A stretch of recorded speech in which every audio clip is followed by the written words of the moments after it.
When you have to undergo surgery for any bone-related problem, no matter how much insulin you add, how much food you eat, or how many additional medications you add, your BP and sugar will not come down.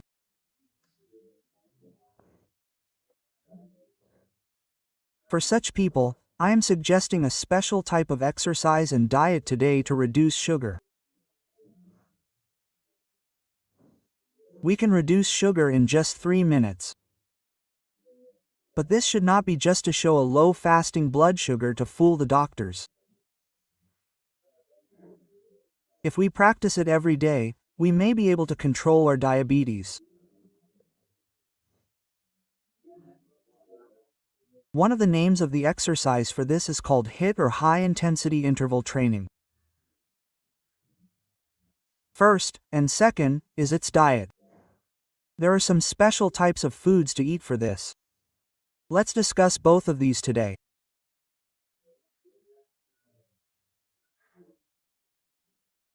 What we mean by this HIIT is high-intensity interval training, which is a workout that is of good intensity in such a way that our heart rate rises to at least 140 for 30 seconds.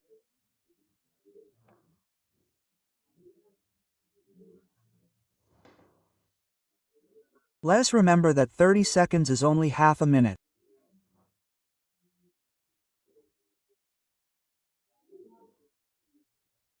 An exercise that is of good intensity for these 30 seconds, it can be a skip or a run at a good speed, or it can be 20 push-ups or 20 squats with jumping ups.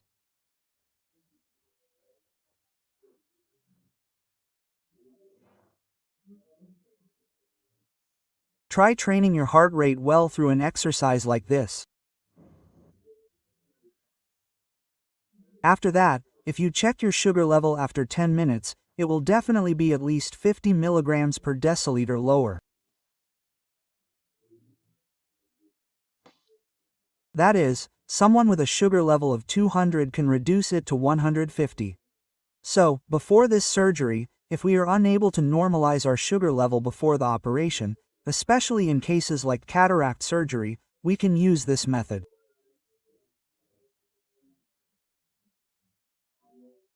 The thing is, there is often no big problem in doing squats. Even if we are old, we can do it effectively. Along with this, we can also discuss a diet to use for this.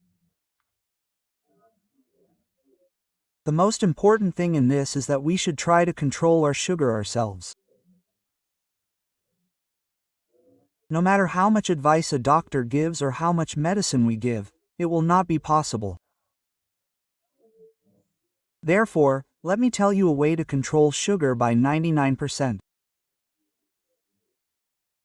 We will call it a name in English, self-monitoring of blood glucose. That is, a method where we check our blood sugar level ourselves using a glucometer and write it down.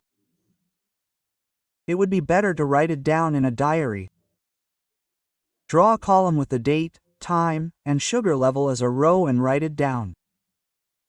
Let's look at the fasting blood sugar in the morning. PPBS means a blood sugar level 2 hours after eating, and also check it twice after 8 hours. When we look at it for 3 or 4 days, we can understand its fluctuation accurately. Then, by changing our diet and increasing exercise, we may be able to normalize that sugar level.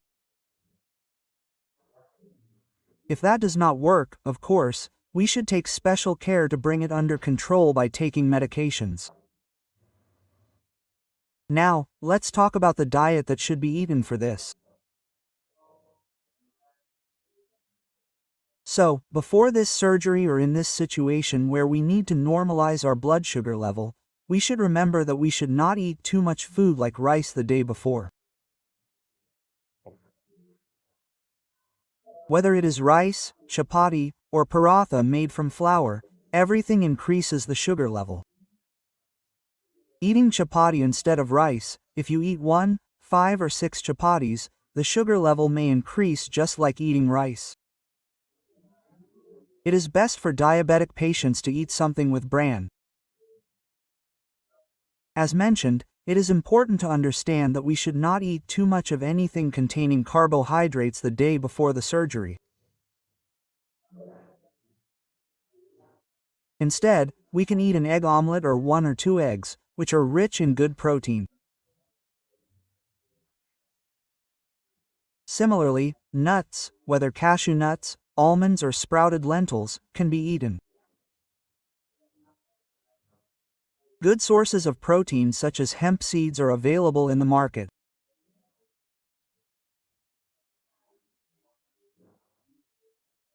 We can eat low-fat cheese or dairy products to reduce our sugar intake.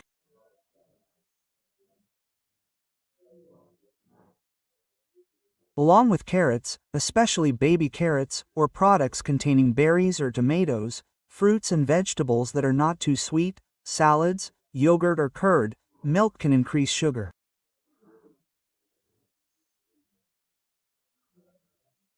Understand that milk is not a good food for diabetics and the elderly.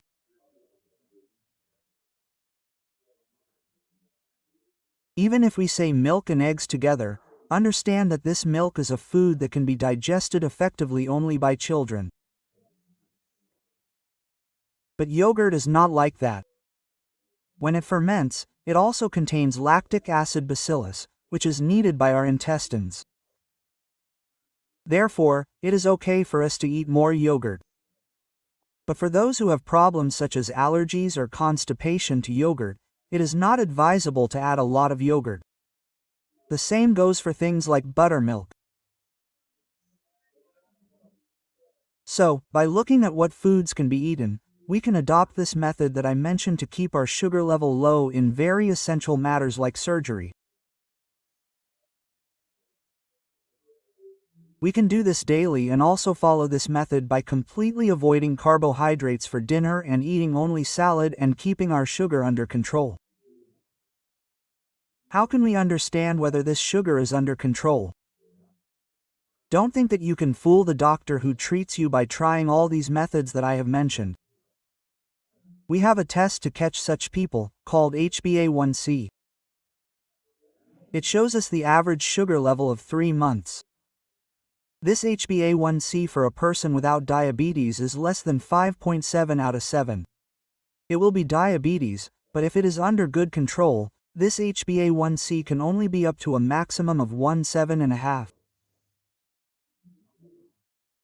If it is above 7.5, the doctor can calculate that the average sugar level for the last 3 months is above 200 to 250.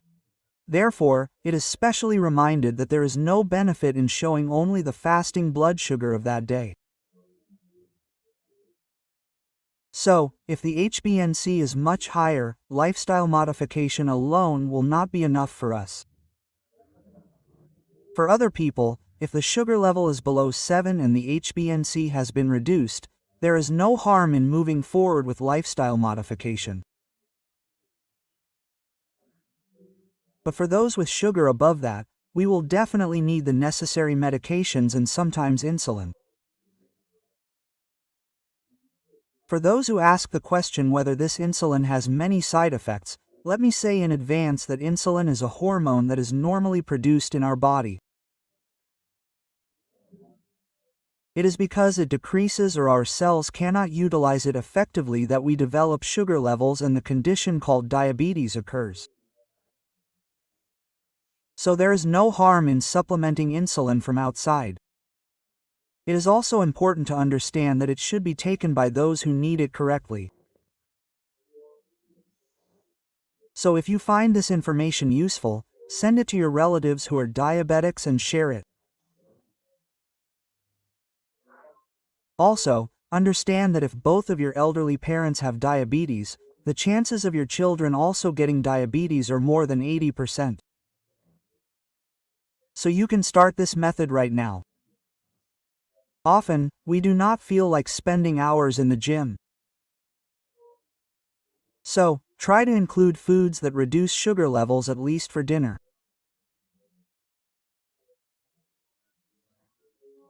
Even without exercising in the gym for hours, we can copy this hit in our lives and reduce our sugar and at the same time reduce our weight.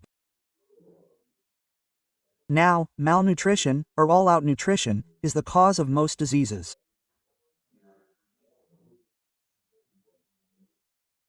That is, we all know that it is not the lack of nutrition, but the problems caused by excess nutrition that cause diseases in many people. So, everyone stay healthy. If you have any doubts about this topic or those who need telemedicine, you can contact the number shown here. You can note the number 9 Fasada Savasad. Thank you.